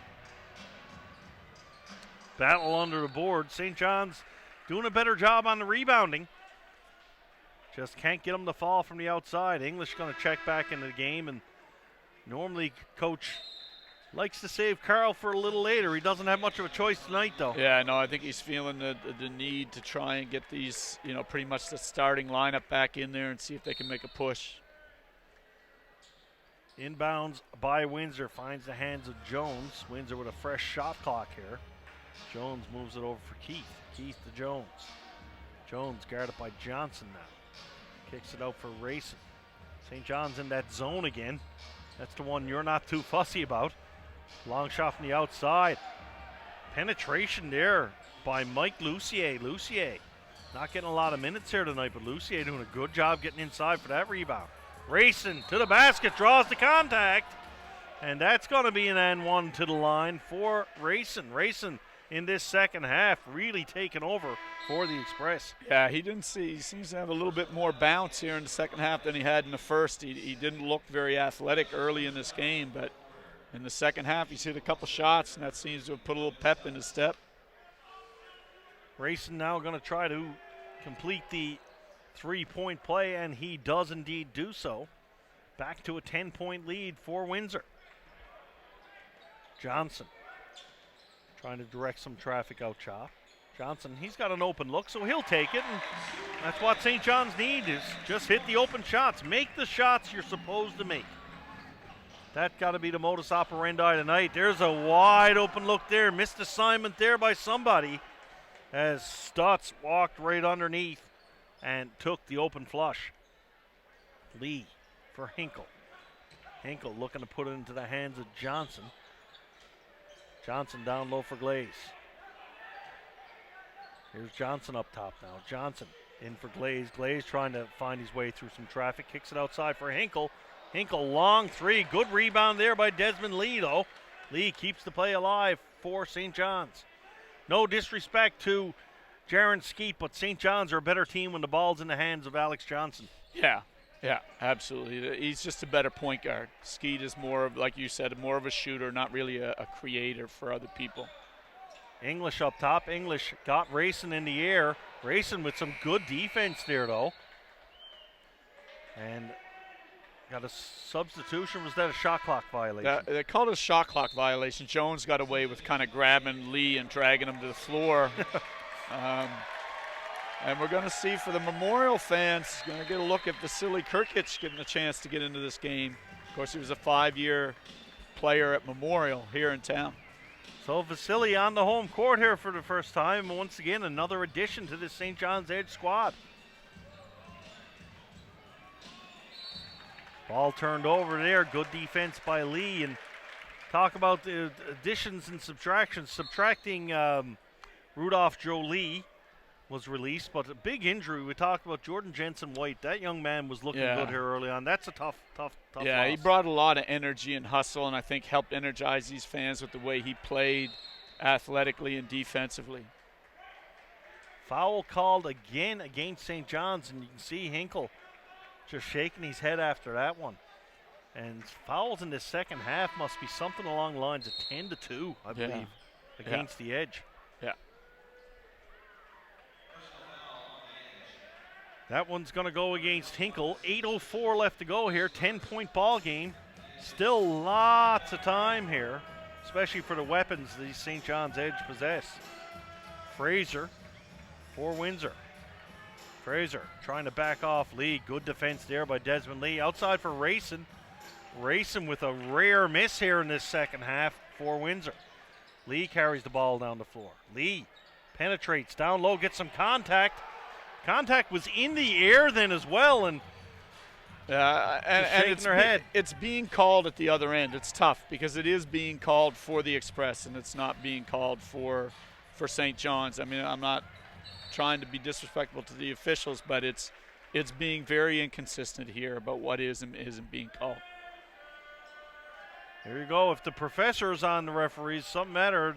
Doug Partridge, the president of the referees union, I might be a little bit more harder on him at sometimes. 7:27 left to go. 10-point ball game. Edge with a steal, though. Here's Johnson. Johnson, he's going to bring it to the hoop. That one will fall through. Quick up now by Windsor. And there's a wide open hoop once again. And it's almost addition by subtraction. You get a good basket by St. John's with a little bit of a nappy poo there on defense. Yeah, and you know, unfortunately, Vasily was running back with his man. He was right. You know, he's told the coach, I was guarding my guy. But you got to get back in front of the ball. You can't worry about guarding your guy. The big man with a three-point attempt there. That one draws iron and bounces away. Racing. Bring it over to the coach. He's going to get some guidelines to run from the sideline. Stutz down low. Stutz goes to the air, and there's going to be a foul on that one. Stutz will get to go to the line for Windsor. Yeah, I don't think you can get beat off the dribble by a guy like Stutz. He's not He's not a great athlete. He doesn't have the good feet. You know, St. John's is clearly at every position more athletic than him. He can't be beating you off the dribble. So a chance for the Express to open up their biggest lead of the night. They're up by 10 now, and Stutz couldn't beat the saran wrap the fans put around the net on that one. Lead at 10. Stutz comes up empty from the line. Little note to file there for St. John's of who maybe to put the ball in the hands of later on. Johnson for the edge. Alex Johnson kicks one out for English. English got an open look from beyond the arc, and Carroll couldn't knock that one down. Yeah, they're not hitting anything here in this fourth quarter. It's like you said, they just can't make the open looks that they've got. Lee, he's beat on the inside, but Fraser couldn't get it to drop. English showing some great hands there. English probably had a case for 2 or 3 fouls in that one. And English is getting teed up again. Yeah, he's very upset. He had a bit of a right to be upset with Parsons because Parsons was there on the ball. He saw all of that contact and didn't call it. And you've got to be more professional than Parsons was. He's mad at Carl because Carl talked him up and he had to tee him up, and he was upset with that. And because he was upset, he didn't call a clear-cut foul. Langdon came in and called it. Now, Carl's got to be professional too and say, I can't get thrown out in a winnable game. So it's a big mess all the way over here as you see Fraser runs in and is having words with the coaches. What's that about? It's again, the officials have lost control of the game. It's not a strong officiating crew, and they're unfortunately they're showing that they're not a strong officiating crew, and the whole thing is turning into a bit of a mess here. But the Fraser over at the St. John's Edge coaches there. I mean, you know, I see you're trying to get into the head of your opponent and little trash talk and things like that, but what purpose is going to the coach? Yeah, it's beyond me as to what's going on. But again, we've degenerated here.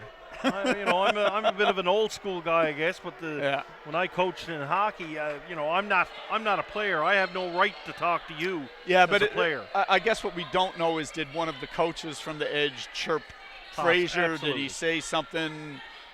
You have no idea what took place, right? But again, it's not the specifics of all of that. It's more about the fact that the game has degenerated to this point. And when a game degenerates like this, it's not being effectively managed. So, nonetheless, a 10-point lead here for Windsor. They're going to be going to the line for a couple of free ones, courtesy of the technical. Carl English has fouled out of the game for St. John's, so their biggest. And, no disrespect to Hinkle, who had dropped 52 the last time, but Carl is their biggest offensive weapon.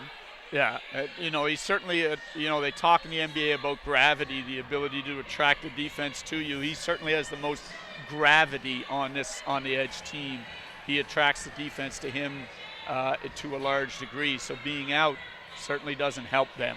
But all is not lost, folks. We've still got 6:12 left to play. That's an eternity in this game. I mean, yeah.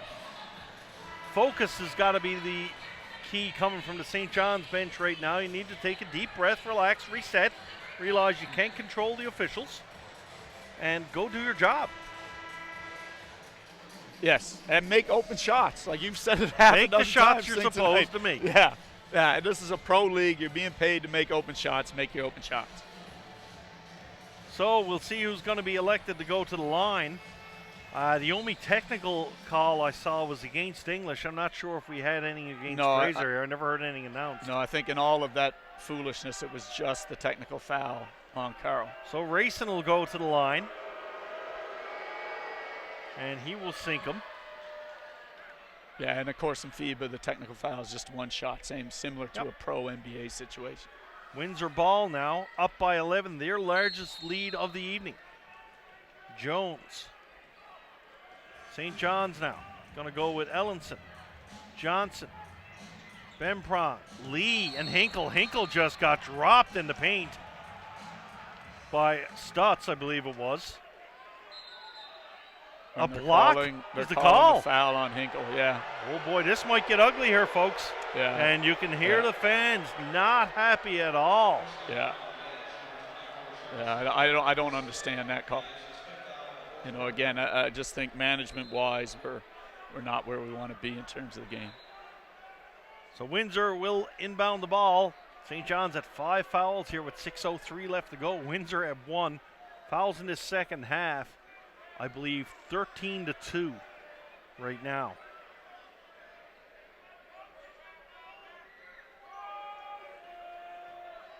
St. John's need to reset and play ball here, not let the referees be the focus.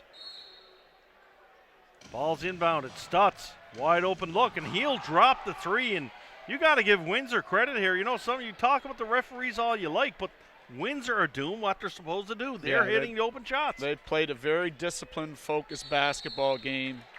They've picked their spots. They've attacked where they should attack. I really like the way they've played and the adjustments they've made and the things they've done. And St. John's has not answered that bell. Hinkle's going to go to the line. He draws the foul, and even there you still see some frustration with Hinkle. He drew the initial contact and threw a bit of an elbow there. He's lucky he never caught him. Hinkle from the line stays perfect.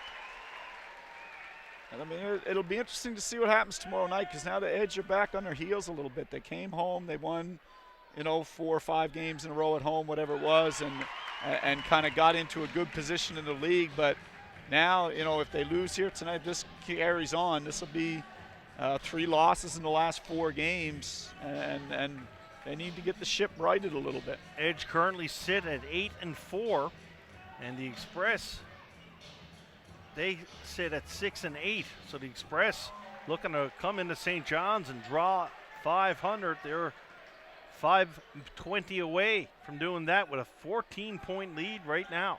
Hinkle, shot from way outside. That one doesn't come through, though. Johnson grabs the rebound, but a foul called underneath. Can only assume it's going to be going against Windsor. That ball went clean into Johnson's hands. Johnson will inbound it underneath the basket. Johnson out for Lee. Lee kicks one to the outside for Ellenson. Ellenson for Johnson. I think you're bang on Brodus too, Coach. Brodus, no intentions of coming into this game. He's got the towel over his shirt. There's a big 3 ball there from Johnson. So I don't know if he's injured or what. He did not look right. He didn't play defensively with the intensity we're used to. He didn't look to have the kind of focus that we saw from him early in the year. So hopefully he's all right. Big flush attempt there by Windsor. Couldn't get it to fall, though. Johnson for Hinkle. Hinkle kicks it back out for Johnson. St. John's trying to find some room here. Lee brings it to the basket. Lee can't get it, and finally St. John's starting to get their opportunity to go to the line a little bit here. And still time, 4:29 left. 189 for Windsor.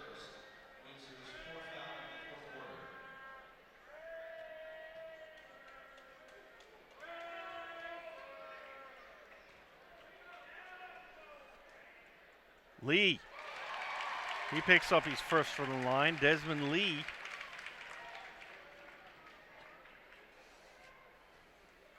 He's sitting at 12 points, looking for 13 here now. Can't get that roll, but Ben Prong grabs the rebound. Outside the lead, there's a turn of events for St. John's.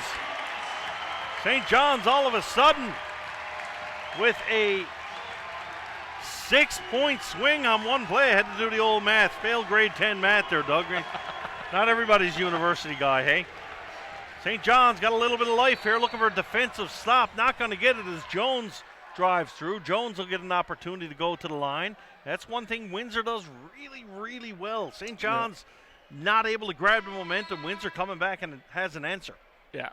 And part of that has been the strong backcourt play. Like we said, between Rayson and Jones and Frazier, they've been able to get things settled down and get Windsor where – and Windsor really has controlled the flow. They've turned it into a sort of a half-court game and much more of a grinding game than we saw in the first few games in St. John's.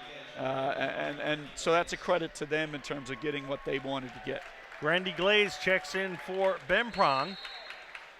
And Bemprong, of the new additions, Professor, I got to think Bemprong's had the most impact so far.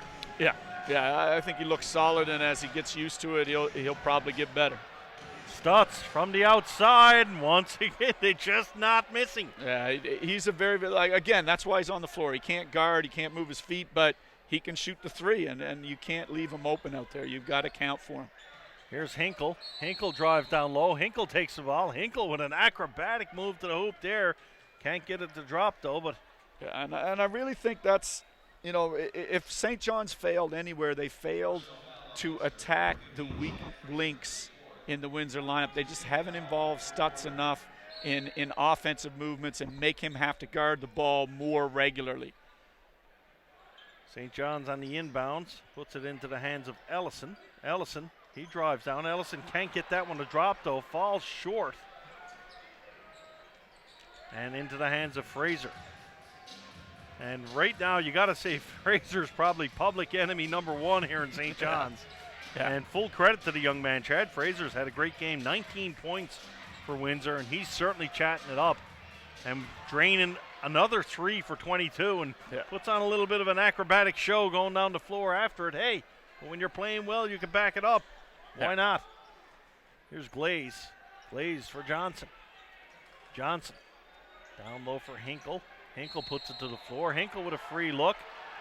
No basket on the play. Foul before he got in there. That foul is on Stutz. Logan Stutz, leading scorer right now with 25 points. And that's why he's out there. He's their leading scorer on the year. He averages almost 20, about 19.4, 19.5. But like I said, he's a one-end player, and St. John's has not done a good enough job of taking advantage of him at the other end. Lee kicks one down low. Going to be another foul up top, and that's going to be back-to-back fouls on Stutz. Yeah, and I can tell you, if I'm playing against this Windsor team, Stutz is in pick and roll the entire game. Yeah. If you watch NBA basketball, if you watch high-level pro in Europe, if they've got a guy like that, he's in pick and roll every single play. They make it impossible for him to be out on the floor. Yeah, you got to challenge him defensively, and at the end of the night, that's going to take away from the offensive. Yes, he simply never gets a chance because he's either A, in foul trouble, or B, he's a sieve. Yeah. So, but if you're going to let him just kind of stand around next to another big guy and not involve him in pick and roll and not involve him in screen actions, then he can go down the other end and do his damage. Bemprong checks back into the game. Lee can't get the one from the foul line. Lee misses the first one, going to shoot again. St. John's in the bonus now, but also only one away from putting Windsor in that situation as well. 12-point lead here for the Windsor Express. The Express, Jones with the ball on the floor. Jones kicks it outside for Rayson. Rayson draws some contact in below. He's going to get to go to the line, and Jaron Skeet will have the foul call on him. 2:38 left to go here. Windsor Express with a great fourth quarter here so far. St. John's in the third looked to be pressing and drew back even, but Windsor with some great shooting from the foul line and great shooting overall tonight. Can't go putting this on the referees. I think Windsor, full credit to the Express for tonight's game. Yeah, no. The Express won the game tonight. The referees are culpable for their game management, not for the outcome. Absolutely. Hinkle to Skeet. Skeet for Hinkle. Hinkle guarded by Keith. Hinkle drives in. Hinkle can't get that one to roll. And that's the story tonight for St. John's. Yeah. Penetrate, just can't get it to drop. But you're off balance. You're not going to the net strong to finish. You're going to kind of get bailed out, and they haven't been bailed out. So, you've got to change your tactic. Jones, pass the outside. Fraser, long shot there, and a rare miss on the outside from the Express. Johnson pulls up. He can't hit the open look. That one falls away. We've seen a lot of minutes out of Alex Johnson here tonight. Yeah, and if the defensive breakdowns, my goodness, like just not guarding people, you know. And it's one thing to get lost in rotations, but just not to guard people. The number of times that a Windsor player's just cut to the rim and been wide open. So Des Lee going to be called for the foul. He didn't think so, but once again, you got to question yourself, how is he that wide open under the hoop? Yeah. Shane Stump checking into the game here for the first time for Windsor. And you got to know a guy don't play a lot when he don't have his name on the back of the jersey, I guess. But like we said, I mean, the Windsor Express have gone through a lot of players, so, you know, they might have ran out of letters at the print shop. Yeah, that's going to happen. Stump getting an opportunity here with his team up by a bucket load here, up by, what's that, 14, 15? A whole lot to not enough. Here's Lee from the outside. Lee got an open look, and he drains the three from the outside. Are you surprised, Doug, to not see St. John's press a little bit harder on defense here? You know, they haven't done a great job controlling the backcourt, and to press, you know, might open up some things for that backcourt, you know. Maurice Jones, to me, still the star tonight in this game. I believe he's controlled the game from the outside for Windsor. Shot clock violation there. That one's not going to fall. Des Lee finding it for Skeet. Skeet to the outside. Tries to hit Johnson. Johnson under for Hinkle for the open look. Hinkle drops it down. Puts St. John's the back within 10. But with 1 minute left to go, might be too little too late. Timeout called by St. John's. Both teams in the bonus, so any foul sends people to the line and stops the clock. And this one might be in the books. Let's talk a little bit about tomorrow night, Doug. What are we going to expect here? I think if you're a fan here in the greater St. John's area, you got to get down to mile one. I think there could be some fireworks here tomorrow night. I don't know what the league rules are. You know, I know in university you get kicked out, you got to sit out a game, suspension. I don't know. I wouldn't think that would be the same at pro. But who knows? So, I mean, hopefully Carl's in the lineup tomorrow. I got to think so. He can't. My goodness, that'd be something else. Yeah, you know, obviously I would expect to see Jerry and Henry back in the lineup. I think you missed his energy, you missed what he brings to the floor. So you got to believe he'll be back in the lineup. But, you know, you got to get some fight in you, too, and you got to have a plan in terms of how you're going to score. You know, they got some good open looks, and they didn't necessarily make their open looks here tonight, talking about St. John's. But also, like I said, I don't think they went into the areas offensively where they really could have taken advantage. And you've got to make Windsor, you know, in the second half they did a better job on Jones, but Rayson was hot as a firecracker. So, you know, you've got to figure out an answer for that three-guard backcourt. I mean, it's 5'7", 5'9", and Fraser's maybe 6'4". Like, they're tiny. So you've got to find a way to take advantage of that, too. Jones has essentially controlled this game here tonight. Yeah. Rayson in the fourth quarter really caught on fire, but Jones from start to finish, he's been just lights out. Stutz holding the ball on the outside. This is all about clock eating now for Windsor. Shot clock down to 1, put the ball up, that gets it off the basket.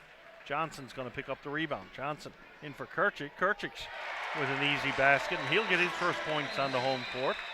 Skeet fouls right away, but that's a tough guy to foul there. And there's two things that I like. That I don't think it's a foul. I said it might be a timeout again. But at the defensive end, Kirchich guarded Sturts and didn't let him go around him on a dribble. Like, this is a guy that I said doesn't have the good feet, yet he got to the rim a half a dozen times during the game against other players, and Kirchich kept him out of the rim. So then they couldn't get a good shot. They get the stop. Kirchich beats Stutz down the floor because, again, Stutz doesn't have the good feet, and they get a layup. So it's those sorts of things that they've got to do better tomorrow. Just looking at the St. John's shooting, and you got Des Lee 4 for 7. That's pretty good for Des. I mean, he's been okay. Carl 3 for 10. Charles Hinkle 0 for 6 from three-point land. Yeah. Like, that's where we're in trouble there. Yeah. Even just the overall free throw percentage, 3 for 16 for Charles tonight. And Charles is a pro. He'll be back tomorrow. You got to expect he's going to be a lot better here tomorrow night. Yes. Hinkle managed to find his way through. Hinkle gets one to drop. Good basket there by Charles. 16 seconds left. Windsor. Grayson's just going to hold on and play this one out. So, the Windsor Express come into Mile One Center and do what no other team in the league has done this year, is take 2 points from the edge here at Mile One. Two teams going to do it again tomorrow night. 7 o'clock, fans, get down to the building. Great entertainment here on a Wednesday night here at Mile One Center. Final score of this one, the Windsor Express 111, the St. John's Edge 103. For Doug Partridge, I'm Steve Power. Good night. We'll see you tomorrow.